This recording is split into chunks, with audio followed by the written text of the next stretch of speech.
Guys, welcome to my channel. My name is ReadingBear and I hope you are ready for some more stories. And today, we'll take a look at some new entitled people content. If you enjoyed my content, please don't forget to subscribe to my channel and post some bear emojis in the comment.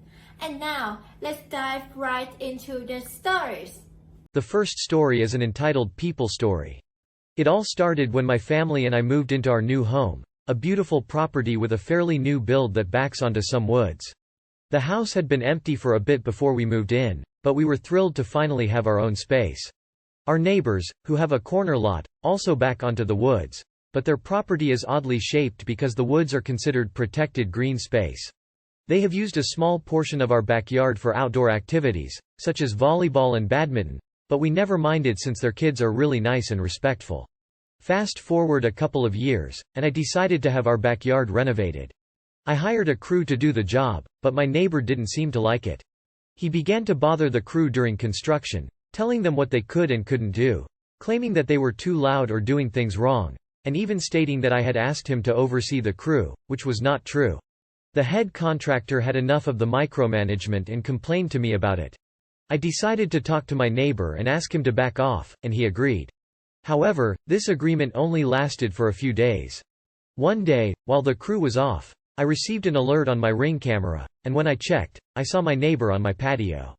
He was picking up, inspecting, and throwing down some pavers that had already been laid. I was furious and told him to kindly get the hell off my property. He proceeded to flip me off and walk back to his place. That's when I decided to get my revenge. When we first moved in, I had a whole house natural gas generator installed because power outages are common when thunderstorms roll through. The problem with generators is that they're loud when they turn on. So, I planned on putting a living fence in across from the generator to mute some of the sound that would travel to my neighbor's place.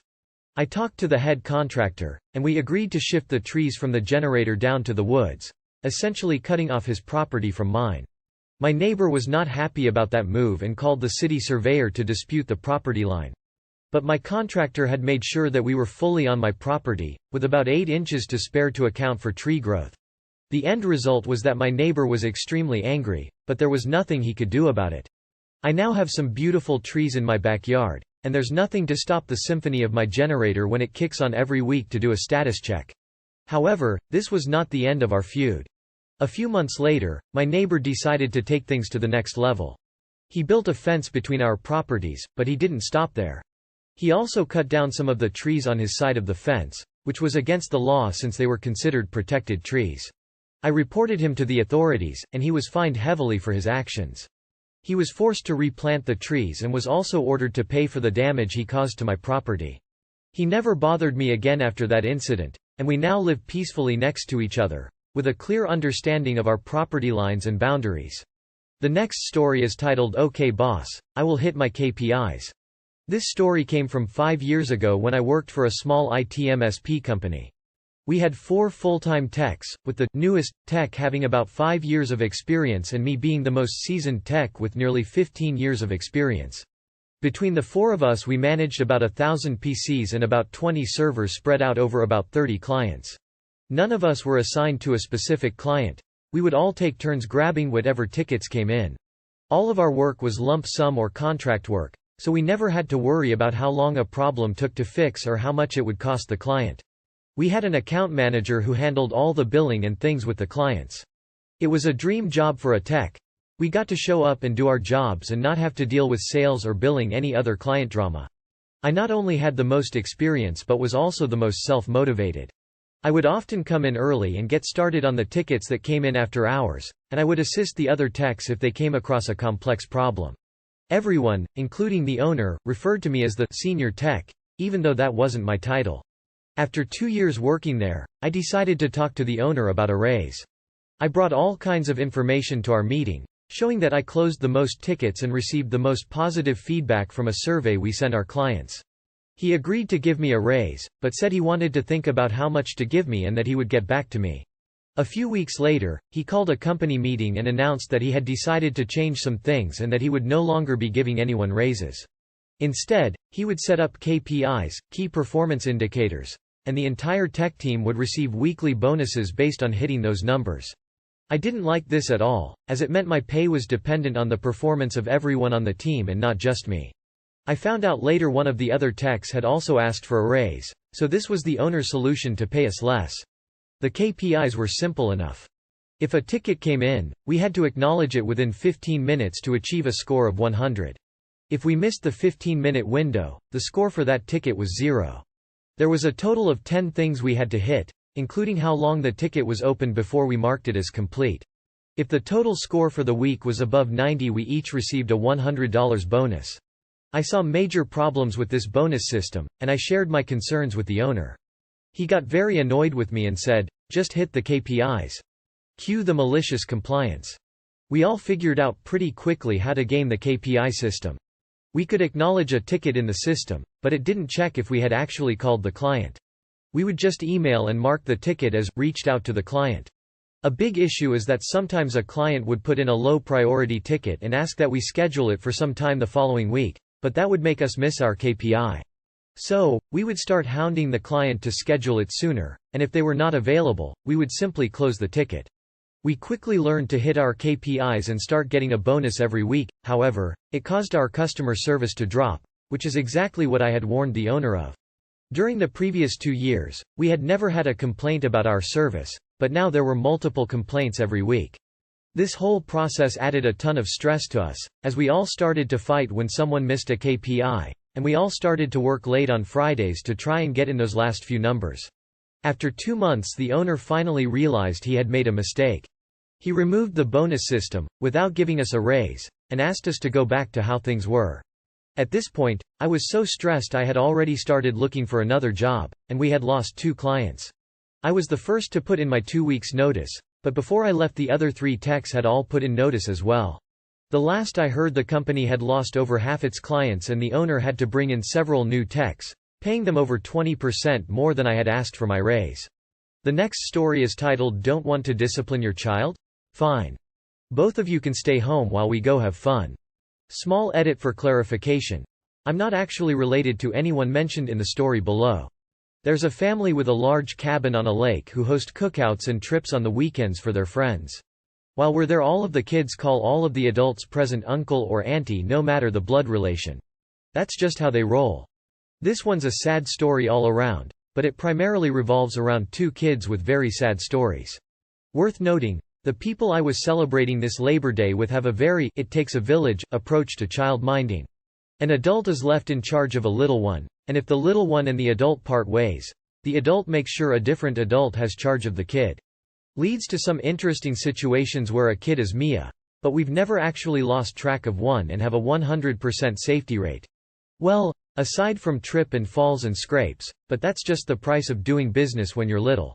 The first kid is Max. He's 5 and was put in sole custody of his dad after his mom was arrested. He wears a diaper still due to the trauma he suffered, and his dad feels like he failed him and as a result seems to be incapable of disciplining the kid. It's been 2.5 years now and people watch Max like a hawk because he can't be trusted near animals or with other people's things. When caught, he turns on the waterworks and his dad doesn't do anything. The second kid is Alicia, and she's 4 and was adopted by a pair of my friends. She's got a speech impediment that her bio parents tried to solve by beating it out of her. When we first met her, everyone was given firm instructions. No using the R word in her presence, at all. For any reason. Second rule? If she feels comfortable enough to speak to you, you listen. Period. Third rule? No surprise hugs, no fist bumps, no high fives. If she's having a good day, low fives are allowed. If she gets triggered, she just shuts down, doesn't cry, doesn't do anything. Doesn't respond to outside stimuli. She just goes away, and it is the saddest thing to see. Sweetest little kid though, her smile lights up the whole room when it comes out. On to the events. Alicia has just hit her Y phase a few years late for obvious reasons, and she'd asked me why she gets shocked by doorknobs while running around in stocking feet. I happen to rather enjoy these questions, and I was in the middle of a talk with her about why that is. She was speaking when Max and his dad arrived. I was down on my haunches and listening very closely when Max runs up and just shoves Alicia to the ground and says, "Shut up wee Todd. Uns op, my iPad is be woken, can you fix it?" brandishing a tablet at me. I won't lie to you and say it wasn't a struggle to keep my voice even, but I knew yelling would only make things worse for Alicia. Excuse you? I'm not fixing a thing until you apologize to Alicia and wait your turn. But uns op. My tablet. Apologize and then wait your turn. No. Then stop calling me uncle and find someone else to fix it. Bullies don't get my help and they certainly don't get to call me uncle. Poor Alicia was just laying where she fell, not even crying. Hadn't sat up, just looked like a robot that had run out of batteries. I scooped her up and told Max, "You stay right here while I find Alicia's mom. This conversation isn't over." He just starts screaming, "No buoy. No buoy, no bully. No bully." I snuck inside the house with Alicia where it was quieter for a moment and said, "Alicia, I know you're scared right now but I need to tell you a secret. Can you nod if you can hear me right now? This is very important." I got the tiniest little nod, and I told her, "Max has the exact same problem talking that you do, and I understand you much better.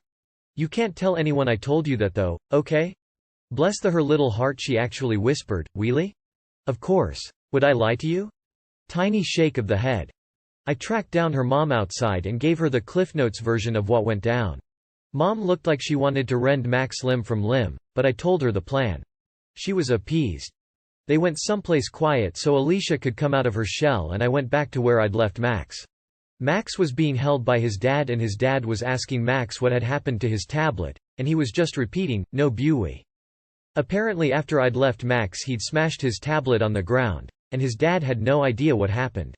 I raised my voice a little so people would pay attention and asked Max to repeat what he'd said to Alicia. He shook his head and started crying, still shouting, "No buoy," and sobbing hysterically. When I relayed the exact events that happened, his dad had the grace to look ashamed. "Come on op, you know what he went through. Can't we cut him a break? He doesn't know any better."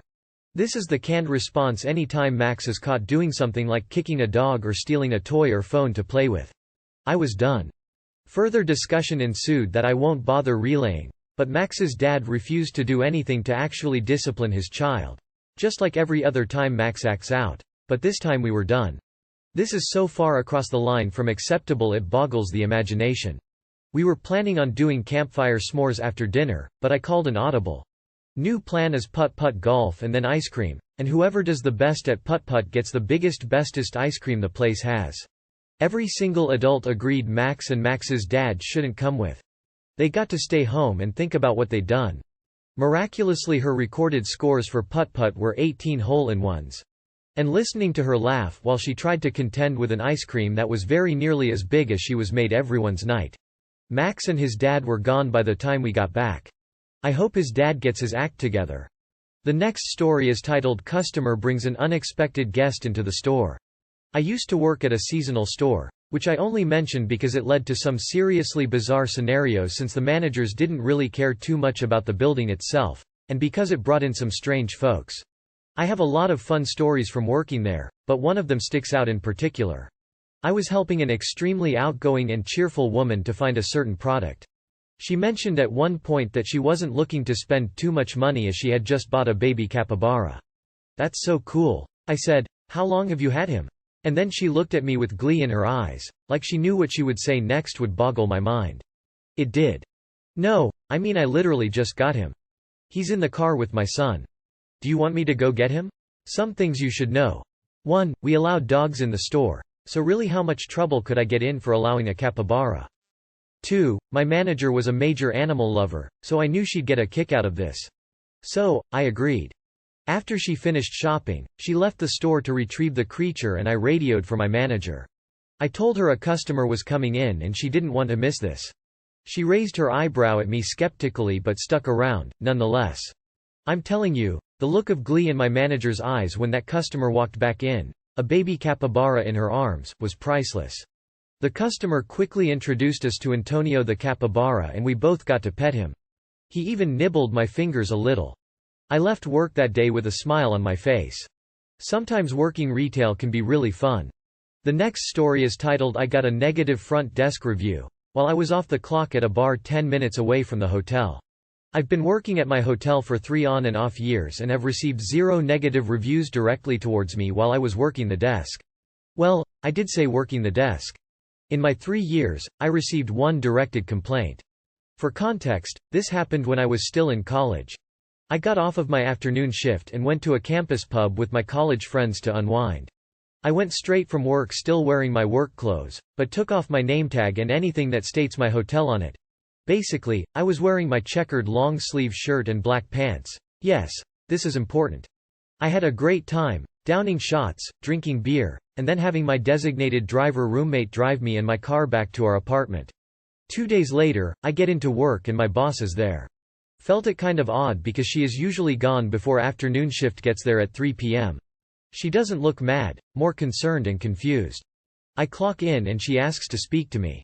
Again, she didn't sound mad, so I was more wondering if everything is okay. She pulls up our review forums and shows me the most recent review. It reads something like, "I saw the front desk agent getting drunk with friends, downing shots, and unable to walk. Very poor choice of staff." I recognized the name as someone I checked in the day I went to the bar. Obviously, my boss had to ask me some questions to follow up, with the biggest one being, "Were you drinking at work?" I say that I was of course not and I just went to the bar after my shift 2 days ago. I explained that I made sure my name tag was off and there was nothing that said our hotel on it, but still had the same work clothes I had on that shift. Per requirement, she reached out to the guest for more info and the guest explained that they recognized me at the same bar with my work clothes, beard, and my long hair. The guest just said to her that she doesn't think front desk agents should be drinking at all, even off the clock plus. After that, she said that I had nothing to worry about and that what I do on my own time is my own so long as it is not illegal. The guest's review was removed by corporate after my owner's request and the guest was added to our do not rent list. And the best part, after my boss said that I had nothing to worry about, she invited me to that same bar for drinks that same night and bought the first round. If you enjoyed the video, please subscribe to the channel and post some bear emojis in the comments.